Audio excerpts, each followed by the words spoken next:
En el año 1818, se cree que en Inglaterra nació un hombre extraordinario llamado Joshua Norton.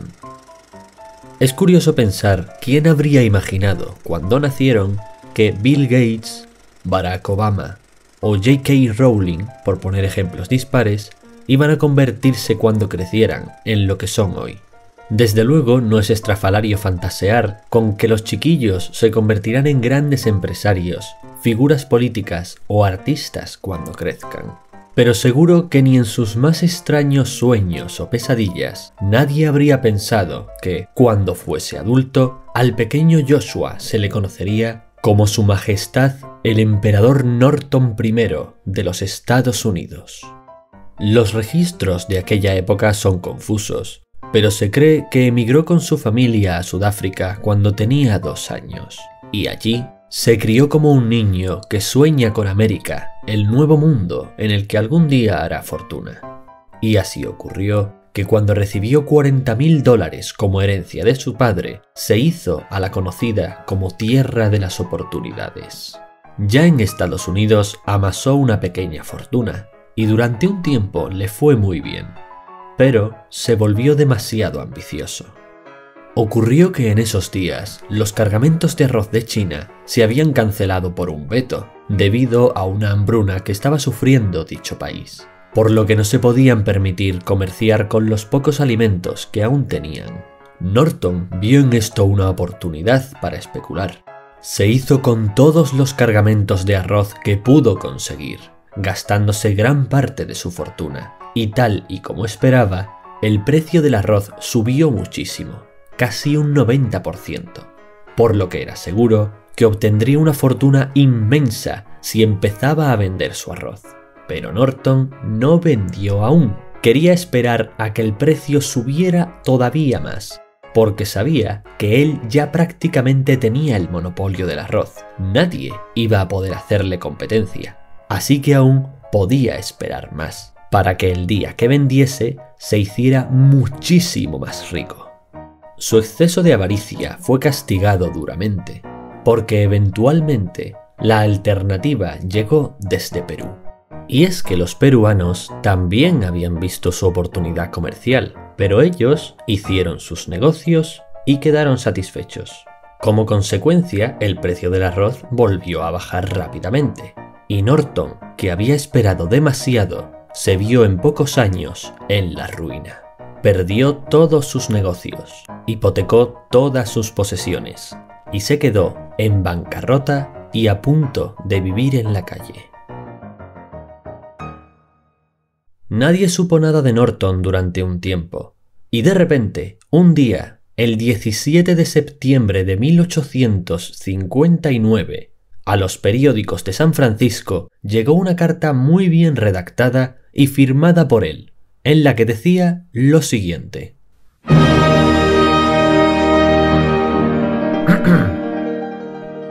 A petición y por deseo perentorio de una gran mayoría de los ciudadanos de estos Estados Unidos, yo, Joshua Norton, antes de Bahía de Algoa, del Cabo de Buena Esperanza, y ahora por los pasados 9 años y 10 meses de San Francisco, California, me declaro y proclamo emperador de estos Estados Unidos. Y en virtud de la autoridad de tal modo investida en mí, por este medio dirijo y ordeno a los representantes de los diferentes estados de la Unión a constituirse en asamblea en la sala de conciertos de esta ciudad, el primer día de febrero próximo, donde se realizarán tales alteraciones en las leyes existentes. Firmado Norton I, emperador de los Estados Unidos. Los redactores de los periódicos, atónitos, publicaron inmediatamente la carta con tono humorístico, pensando que era la broma o curiosidad de este mes de la que se olvidarían enseguida. Pero no, porque Su Majestad Norton I era ahora su emperador, y como tal, continuó con las proclamas. Un mes después, Norton se dio cuenta de que, siendo él emperador, no era necesario que siguiera existiendo el Congreso, porque él había asumido todos los poderes del Estado.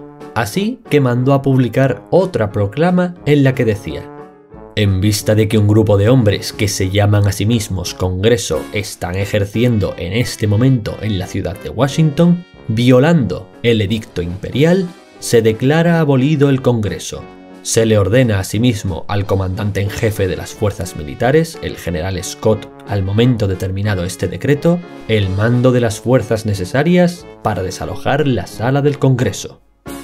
Durante años, el emperador Norton continuó publicando estas proclamas, que iban desde lo más ridículo, como imponer una multa a aquellos que se refirieran a la ciudad de San Francisco con el nombre coloquial de Frisco, hasta lo polémico, como declarar que, dado que los mexicanos eran tan incompetentes para regir sus propios asuntos como lo había sido el anterior gobierno de los Estados Unidos, se declaraba a sí mismo protector de México también, y pasando por todo lo imaginable o que él considerara que podía mejorar la situación de su imperio y su ciudad favorita y de residencia, San Francisco, como la vez en que ordenó la construcción de un nuevo puente.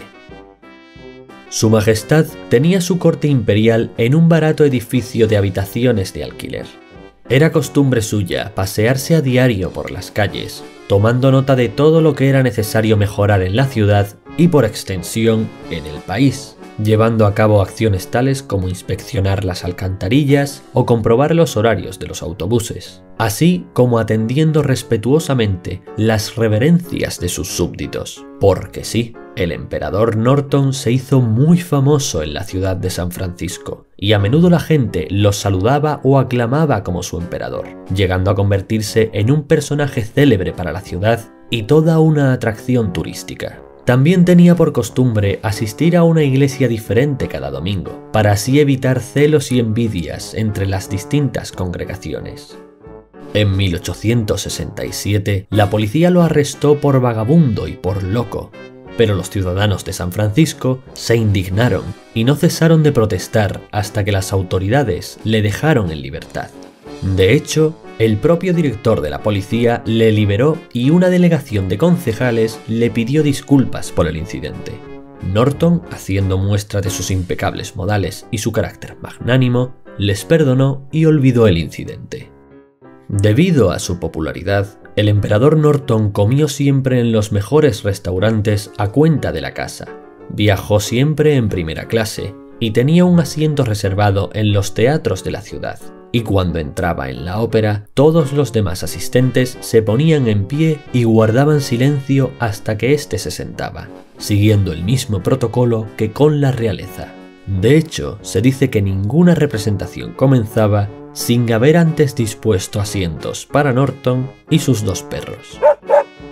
Si te estás preguntando cómo hacía para costearse la vida, al margen de que en todo tipo de locales y comercios le invitaran con sumo gusto, te diré que Norton primero imprimió sus propios billetes, que la legalidad vigente canjeaba por dólares de verdad. A pesar de lo cual, como se había convertido en un gobernante muy honrado, no se enriqueció jamás gracias a esto, y tomaba solo lo necesario para vivir, y de vez en cuando asistir a eventos sociales, dada su responsabilidad social como emperador. Esos billetes que imprimió, por cierto, hoy en día son una rareza que pueden encontrarse en altas casas de subasta, siendo valorados en miles de dólares.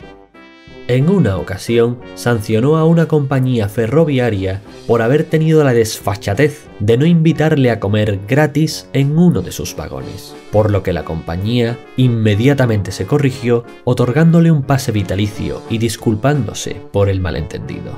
Otro día se dio cuenta de que sus ropas ya estaban muy desgastadas, pues eran casi las únicas que tenía, de modo que dictó una proclama.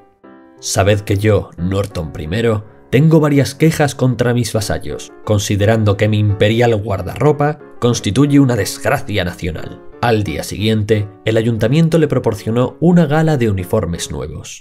Era tal la influencia de su majestad que en una ocasión llegó a detener una turba. Una multitud de indeseables se dirigía hacia las viviendas de los trabajadores chinos, dispuestos a apalearlos. Así que Norton se colocó frente a los manifestantes y soltó un largo discurso sobre la convivencia entre culturas. No quedó registro de lo que les dijo exactamente, pero su oratoria debía de ser muy superior a la de la mayoría de los políticos que conocemos, porque transformó al enfurecido tumulto en un grupo de personas que regresaban sonrientes a sus casas. Su Majestad el Emperador Norton I de los Estados Unidos reinó durante 21 años desde su sede en la ciudad de San Francisco, hasta el 8 de enero de 1880, día en el que murió de un ictus mientras se dirigía a una charla en la Academia de Ciencias Naturales. La ciudad entera estuvo de luto aquel día, y a su entierro acudieron más de 10.000 personas, con un cortejo fúnebre que se extendía por más de 3 kilómetros. En su necrológica podía leerse: el emperador Norton nunca mató a nadie, nunca robó a nadie, y nunca se apoderó de la patria de nadie. De la mayoría de sus colegas de profesión no puede decirse lo mismo. En lo que respecta a su influencia en la cultura popular, Joshua Norton sirvió como inspiración a Mark Twain para crear al personaje del rey en las aventuras de Huckleberry Finn. La religión discordiana, una secta satírica, lo reconoció como uno de sus santos. En 1980 en San Francisco se hizo una gran conmemoración con motivo del centenario de su muerte.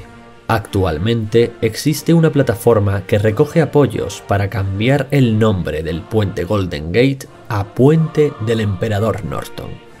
Y Neil Gaiman dedicó todo un capítulo de su serie de novelas gráficas Sandman a Joshua Norton, en donde el autor trata de dar una explicación fantasiosa al repentino cambio que dio este hombre de empresario en bancarrota a emperador de los Estados Unidos. Y es que algo notable de Joshua Norton es que no parecía ser deficiente ni estar loco en ningún aspecto de su vida. Era perfectamente culto y educado, y mostraba una gran oratoria y una mente preclara, todo salvo por el hecho de su delirio. Si este hombre no se hubiese autoproclamado emperador de su país, quizás habría acabado vagabundeando por las calles, dándose al alcoholismo o incluso suicidándose, como tantos otros hombres que han caído en bancarrota. ¿Quién sabe? Quizás, como dijo la Dama de Lirio en la obra ya mencionada, podemos decir que su locura le mantenía cuerdo.